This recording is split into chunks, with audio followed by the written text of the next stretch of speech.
2 సమూయేలు 15. ఇది అయిన తరువాత అబ్షాలోము తన రథమును గుర్రములను సిద్ధపరిచి తన ఎదుట పరిగెత్తుటకై 10 మంది బంటులను ఏర్పరచుకునేను. ఉదయంలోనే లేచి బయలుదేరి పట్టణం యొక్క గుమ్మపు మార్గమందు ఒక తట్టును నిలిచి రాజు చేత తీర్పు నొందుటకై వాద్యమాడు వారెవరైనా వచ్చి ఉండగా కనిపెట్టి వారిని పిలిచి, నీవు ఏ ఊరి వాడవని అడుగుచుండెను. నీ దాసుడవైన నేను ఇశ్రాయేలు గోత్రంలో ఫలాని దానికి చేరిన వాడినని వాడు చెప్పగా, అబ్షాలోము నీ వాద్యమును సరిగాను న్యాయముగాను ఉన్నది గాని దానిని విచారించుటకై నియమింపబడిన వాడు రాజునొద్ద ఒకడును లేడని చెప్పి, నేను ఈ దేశమును న్యాయాధిపతినై ఉండుట ఎంత మేలు. అప్పుడు వాద్యమాడు వారు నా యుద్ధకు వత్తురు, నేను వారికి న్యాయము తీర్చునని చెప్పుచూ వచ్చాను. మరియు తనకు నమస్కారము చేయుటకై ఎవడైనా తన దావునకు వచ్చినప్పుడు అతడు తన చేయి చాపి అతడు పట్టుకొని ముద్దు పెట్టుకొనుచూ వచ్చాను. తీర్పునొందుటకై రాజునొద్దకు వచ్చిన ఇజ్రాయెల్ అందరికీ అబ్షాలోము ఈ ప్రకారం చేసి ఇజ్రాయెల్ అందరినీ తన తట్టు తిప్పుకొనెను. 4 సంవత్సరములు జరిగిన మీదట అబ్షాలోము రాజునొద్దకు వచ్చి, నీ దాసుడైన నేను సిరియా దేశమునందరి గెషూరు నందు ఉండగా యెహోవా నన్ను యెరూషలేమునకు తిరిగి రప్పించినడలా నేను ఆయనను సేవించదనని మొక్కుకొంటిని కనుక నేను హెబ్రోనునకు పోయి యెహోవాకు నేను మొక్కుకొనిన మొక్కుబడి తీర్చుకొనుటకు నాకు సెలవిమ్మని మనవి చేయగా రాజు సుఖముగా పొమ్మని సెలవిచ్చాడు. కనుక అతడు లేచి హెబ్రోనునకు పోయిన. అబ్షాలోము మీరు బాకానాదము వినునప్పుడు అబ్షాలోము హెబ్రోనులో ఏడుచున్నాడని కేకలు వేడని చెప్పుటకై ఇజ్రాయేలు గోత్రములన్నిటి యొద్దకు వేగుల వారిని పంపెను. విందునకు పిలువబడి ఉండి 200 మంది యెరూషలేములో నుండి అబ్షాలోముతో కూడా బయలుదేరి ఉండిరి. వీరు ఏమీ తెలియక యథార్థమైన మనసుతో వెళ్ళి ఉండిరి. మరియు బలి అర్పించవలెనని అబ్షాలోము గిలోనీయుడైన అహీతోపెలు అను దావీదు యొక్క మంత్రిని గిలో అను అతని ఊరి నుండి పిలిపించి ఉండెను. అబ్షాలోము దగ్గరకు వచ్చిన జనము మరి ఎక్కువకుట చేత కుట్ర బహు బలమాయను. ఇజ్రాయేలు అబ్షాలోము పక్షమున వహించునని దావీదునకు వర్తమానము రాగా, దావీదు యెరూషలేమునందున్న తన సేవకులందరికీ ఆజ్ఞ ఇచ్చెను, అబ్షాలోము చేతిలో నుండి మనము తప్పించుకుని రక్షణ నొందలేము, మనము పారిపోదము రండి.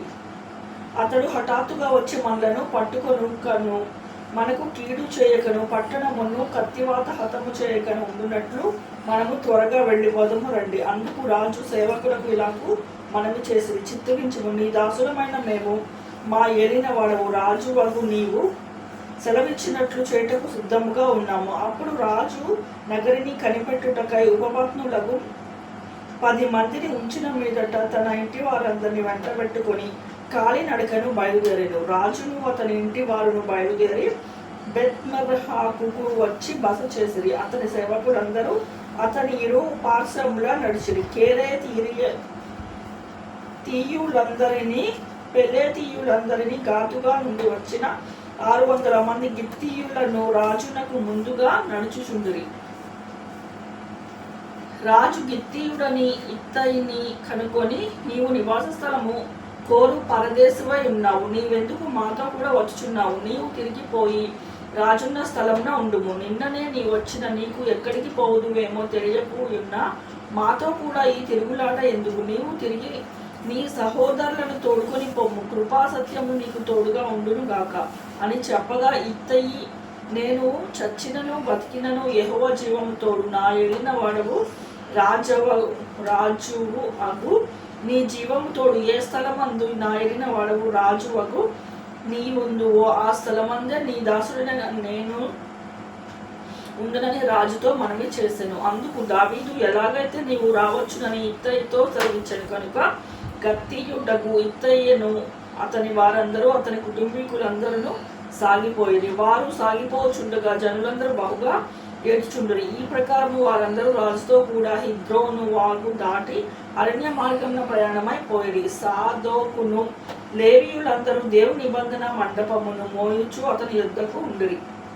వారు దేవుని మందసమును దింపగా అబ్యాతారు వచ్చి పట్టణములో నుండి జనులందరూ దాటిపో వరకు నిలిచారు. అప్పుడు రాజు సొదోకును పిలిచి, దేవుని మందసమును పట్టణంలోనికి తిరిగి తీసుకుని పోము.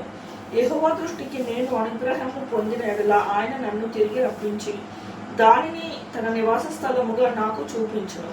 నీ యందు నాకు ఇష్టము లేదని ఆయన సెలవిచ్చినలా ఆయన చిత్తము. నీ దృష్టికి అనుకూలమైనట్లు నా ఎడల జరిగించుమని నేను చెప్పేదనని పలికి యాజకుడైన సొదోకుతో ఇట్లనెను. సొదోకు, నీవు దీర్ఘదర్శివి కావా? శుభముంది. నీవును నీ కుమారుడును అహీమయస్సు అబ్యాతారునకు పుట్టిన యోనాతాను అను మీ ఇద్దరి కుమారులను పట్టణమునకు పోవలెను. ఆలకించుము. నీ యొద్ద నుండి వారు నాకు రూఢి అయిన వర్తమానము వచ్చే వరకు నేను అరణ్యమందరి రేవుల దగ్గర నిలిచి ఉండును. కాబట్టి సోదోకును అబ్యాతారు దేవుని మందసమును యెరూషలేమునకు తిరిగి తీసుకొని పోయి అక్కడ నిలిచిరి. అయితే దావీదు ఒలివ చెట్ల కొండ ఎక్కుచూ ఏడ్చుచూ తల తిప్పుకొని పాదరక్షలు లేకుండా కాలినడకన వెళ్ళాడు. అతని యొద్దనున్న జనులందరూ తలలు కప్పుకొని ఏడ్చుచూ కొండ ఎక్కిరి.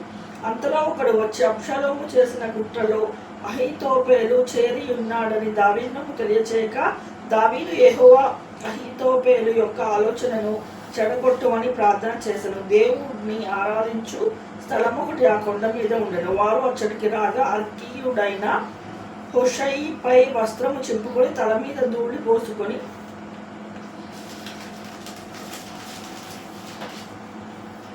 వచ్చి రాజును దర్శనము చేసెను. రాజు, నీవు నాతో కూడా వచ్చినడలా నాకు భారముగా ఉండు. నీవు పట్టణంనకు తిరిగిపోయి, రాజా, ఇంతవరకు నీ తండ్రికి నేను సేవ చేసినట్లు ఇంకను నీకు సేవ చేసేదని అబ్షాలోముతో చెప్పినడలా నీవు నా పక్షపు వాడవై ఉండి అహీతోపేలు యొక్క ఆలోచనను చెడగొట్టగలవు. అక్కడ యాజకుడైన సోదోకును అబ్యాతారును నీకు సహాయులుగా ఉండు. కాబట్టి రాజనగరి యందు ఏదైనా జరుగుట నీకు వినపడిన ఎడల యాజకుడైన సోదోకుతో అబ్యాతారుతో దాన్ని చెప్పాలని. సోదోకు కుమారుడైన అహీమయాసు, అబ్యాతారు కుమారుడైన యోనాతాను అను వారి ఇద్దరు కుమారులు అచట ఉన్నారు.